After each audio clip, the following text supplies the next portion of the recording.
एक देश जहां 150 करोड़ लोग, 22 प्लस लैंग्वेजेस और 1000 से ज़्यादा कल्चर्स एक साथ एग्जिस्ट करते हैं। फिर भी हर 5 साल में लोग पीसफुली वोट करते हैं। गवर्नमेंट गिरती है, नई गवर्नमेंट बनती है, बिना कोई भी वायलेंस के, बिना एक गोली चलाए। This is India and this is not chokers, this is democracy. But सवाल ये है, क्या हम सच में डेमोक्रेसी को समझते हैं या सिर्फ वोट कर देना ही डेमोक्रेसी है?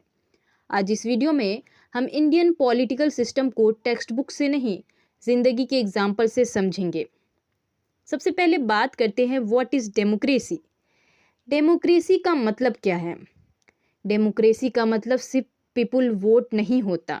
डेमोक्रेसी का मतलब है कि पावर पीपुल से बिलोंग करती है, गवर्नमेंट अकाउंटेबल है और लीडर्स रिप्लेसेबल है। सिटीजन्स के पास राइट्स है, वॉइस है एंड डिग्निटी है। इंडिया में डेमोक्रेसी का बेस है कॉन्स्टिट्यूशन ऑफ इंडिया।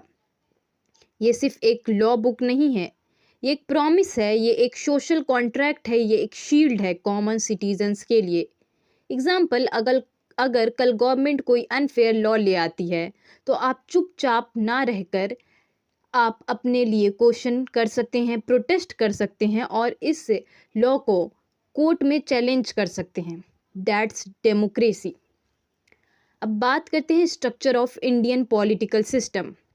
इंडिया का पॉलिटिकल सिस्टम 3 पिलर्स पर खड़ा है। पहला है लेजिस्लेचर, लॉ बनाने वाली पावर। वो कौन है? Parliament of India. पार्लियामेंट के 3 पार्ट्स हैं। पहला Lok Sabha people house, Rajya Sabha states house and then president. Example, अगर एजुकेशन पॉलिसी बदलनी है तो वो व्हाट्सएप ग्रुप पे नहीं डिसाइड होगा, वो पार्लियामेंट में डिबेट्स के थ्रू डिसाइड होगा। सेकंड, एक्सिक्यूटिव, लॉ को इम्प्लीमेंट करने वाली पावर। वो कौन होता है? Prime minister, council of minister and bureaucracy. Example, parliament में लॉ बना दिया बट स्कूल्स बनाएगा कौन, हॉस्पिटल कौन बनाएगा, रोड कौन बनवाएगा? ये काम एक्सिक्यूटिव्स करवाते हैं। Then third pillar is judiciary. Judiciary constitution का गार्जियन होता है। सुप्रीम कोर्ट ऑफ इंडिया ये गार्जियन कहलाता है।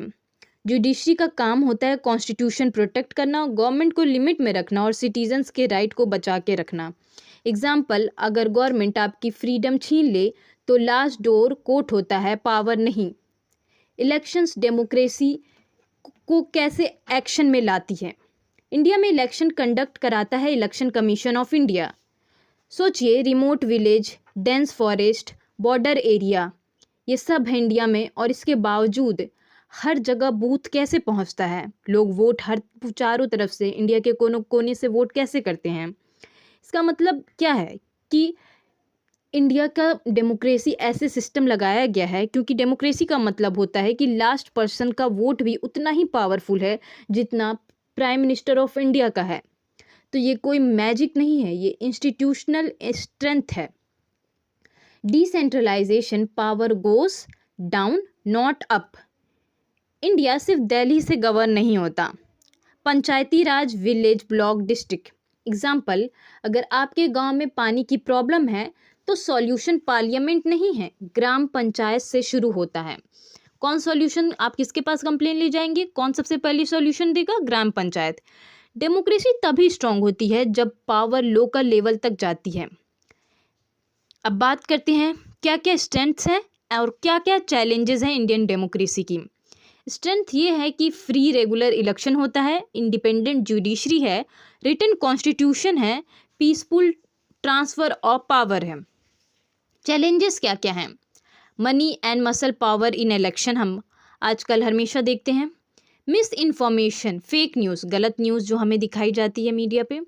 लो पॉलिटिकल अवेयरनेस, लोगों को बीच पॉलिटिकल्स अवेयरनेस बहुत कम है, सिर्फ व्हाट्सअप फॉरवर्ड्स पे लोग बिलीव करते हैं। वोट दिया काम ख़त्म वाला माइंडसेट है। डेमोक्रेसी सिर्फ इलेक्शन के दिन जिंदा नहीं होती, ये रोज़ जीनी पड़ती है, तभी ये ज़िंदा रह सकती है। हमें अवेयर होना पड़ेगा डेमोक्रेसी को लेके, तभी ये कंटिन्यू हो सकता है। अब बात करते हैं कि क्यों ये सब जानना हम लोगों के लिए मैटर होता है, क्यों हमको समझना है डेमोक्रेसी। तो अगर आप स्टूडेंट हो तो डेमोक्रेसी आपको क्वेश्चन करने का हक देती है। जैसे हमारे एग्ज़ाम्स होते हैं, कॉम्पिटिटिव एग्ज़ाम, उसमें बहुत सारे फ्रॉड्स होते हैं, तो उसमें हम लोग को क्वेश्चन कर सकते हैं। अगर आप अनएम्प्लॉयड हो, डेमोक्रेसी आपको गवर्नमेंट को अकाउंटेबल ठहराने में मदद करती है कि क्यों नहीं हमारे देश में एम्प्लॉयमेंट इतनी कि सारे लोग एम्प्लॉय हो सकें, पढ़े लिखे लोग। अगर आप माइनॉरिटी ग्रुप से बिलोंग करते हैं तो डेमोक्रेसी आपको प्रोटेक्शन देती है कि आपका शोषण कोई ना कर सके। ये सिस्टम परफेक्ट तो बिल्कुल भी नहीं है, मगर हाँ करेक्टेबल ज़रूर है, हम इसको सही कर सकते हैं। और यही डेमोक्रेसी की सबसे बड़ी स्ट्रेंथ है। डेमोक्रेसी एक दिन का फेस्टिवल नहीं है, ये डेली की रिस्पॉन्सिबिलिटी है। सिर्फ ये मत पूछिए कि गवर्नमेंट ने मेरे लिए क्या किया, ये भी पूछिए कि मैंने डेमोक्रेसी के लिए क्या किया। Because in India democracy government से नहीं, हमसे शुरू होती है। अगर ये वीडियो आपको थोड़ा सा भी सोचने पर मजबूर करे तो समझ लीजिएगा डेमोक्रेसी अभी ज़िंदा है।